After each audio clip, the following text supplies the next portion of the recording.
আজকে আমরা চলে আসলাম গ্রামের একটি পরিবেশ নিয়ে।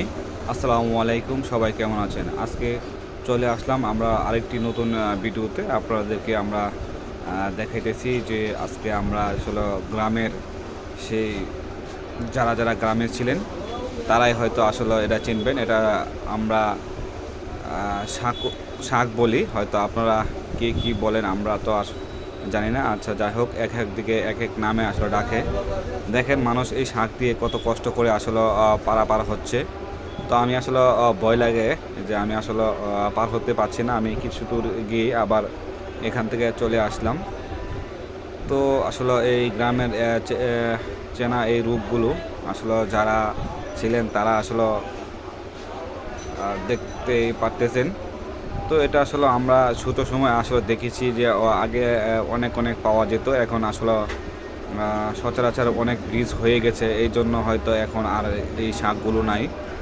তো মানুষগুলো কত কষ্ট করে এই শাক দিয়ে পার হচ্ছে অনেক রিক্সে। দেখেন একজন মহিলা যাইতেছে, আসলে সে আস্তে আস্তে করে যাইতেছে। তো এখানে আসে আমরা আসলে একটু ঘুরতে আসলাম। ঘুরতে আসার সময় আমরা এই এটা পেলাম। তো আসলে আমাদের কাছে আজকে খুবই ভালো লাগলো, কারণ হচ্ছে এটা অনেক তো খুবই ভালো লাগে।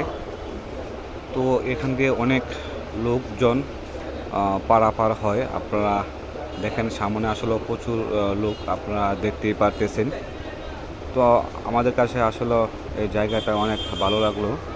এই জায়গাটা হচ্ছে ত্রিমণি ব্রিজের সাথেই। তো অনেক অনেক সবাইকে আসলে ধন্যবাদ জানাই। যে জায়গা যে নদীটাও আসলে অনেক ভালো। আপনারা এখানের পরিবেশটাও অনেক নিরিবিলি পরিবেশ, দেখে অনেক ভালো লাগতেছে। তো আপনাদেরকে চতুর্পাশটায় আমরা আসলে ঘুরে ঘুরে দেখানোর জন্য চেষ্টা করতেছি। আশা করি আসলে আপনাদের কাছে এই গ্রামের দৃশ্যগুলো ভালো লাগবে। তো যদি আপনাদের কাছে এই গ্রামের দৃশ্যগুলো দেখে যদি ভালো লেগে থাকে, তাহলে আমাদের এই ভিডিওটি শেয়ার করে দিবেন যারা যারা এই গ্রামের দৃশ্যগুলো দেখেছেন। তো ভিডিওটা আসলে যদি ভালো লাগে আরও কমেন্ট করার জন্য সবাই চেষ্টা করবেন। আল্লাহ হাফেজ, চলে গেলাম।